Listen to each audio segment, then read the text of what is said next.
Okay. In my baby HR days, I worked as a generalist in a small business. I found out that one of our store managers was sleeping with a new employee that he had been the sole hiring decision maker for already. No, sir. You don't hire people because you want to sleep with them and then actually sleep with them. Eventually, though, they started dating and we announced it to the team. Hooray. That's when we found out that he had slept with 3 other women in his store prior to that. And one of them he had been casually dating and overlapped with one of the others. He was terminated shortly thereafter. And would it surprise you that we then got a slew of sexual harassment complaints against him? Absolutely wild shit.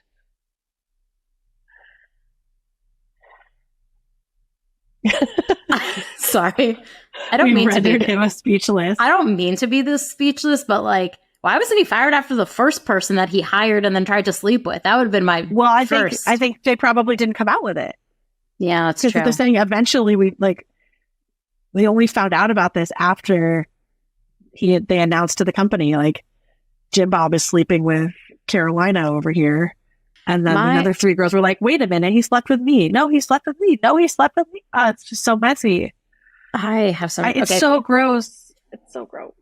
The one shining point of this story is that the employees felt comfortable enough to report sexual harassment because we know that a majority of sexual harassment at work actually goes unreported. That's true. While what he did was awful and very rooted in just like weird power dynamics, I do really appreciate the point of the story that says that the employees felt comfortable enough to report it because that is, that's an indication that they at least trust the team to do something, which is sad. They only reported it after he was terminated. Yeah. So which is like, what kind of pressure was he putting on these women to not report the harassment, right? Like, I mean, I'm glad they reported it after he was gone and built up extra proof of why he needs to be terminated. But like, they probably this is not your personal dating pool, sir. Yeah, they probably were worried about retaliation. Absolutely, harassment in the workplace is truly, it's very sad, but also the fact that it goes so unreported because people don't believe. Like, I've been in several situations where I've known executives who are sleeping with people that work for them, and the HR team has just turned a blind eye and never said anything.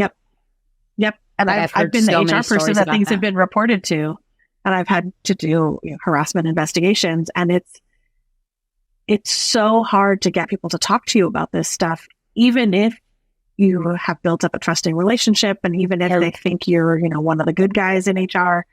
Like, it's so hard for people to talk about and to come forward with. And I think there's a lot, as you say, like there's a lot of HR folks who will turn a blind eye or who won't believe the victims in the situation, or they believe you, but they're like, well, what's going to really happen here? Like, you really want to make this go public? You really want to take this case against this executive? Like, so gross. Yeah, make it go public, felony. Do it. Well, like, this is why HR people have an obligation to stand up for the employees who are way more at risk. Yeah. And you need to support them and demonstrate to them with your actions how they can trust you, why they should trust you with their story. Yeah. When I think about the fact that the average American does not have, what's that stat, does not have enough in savings to cover like a critical emergency. Yeah, like $600. Yeah, something.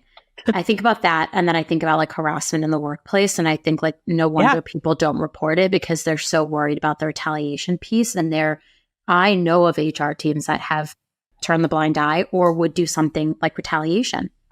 Yeah, absolutely. And stop it. You're ruining our reputation. You're ruining it for all of us. Yeah. No, but also this is why we can't have nice things. This is why we can't have nice things. No, I mean, I think about that all the time, which is probably why I take the duty of like being an HR person so seriously. And then the other piece of it is probably why I'm so upset whenever I see those like, you can't trust HR tweets, because I'm like, a lot of people can't trust HR because HR does do bad things. But like the people I know in my life are all trying to do good things. So I hope there are more of us soon than there are the rest of us. The bad.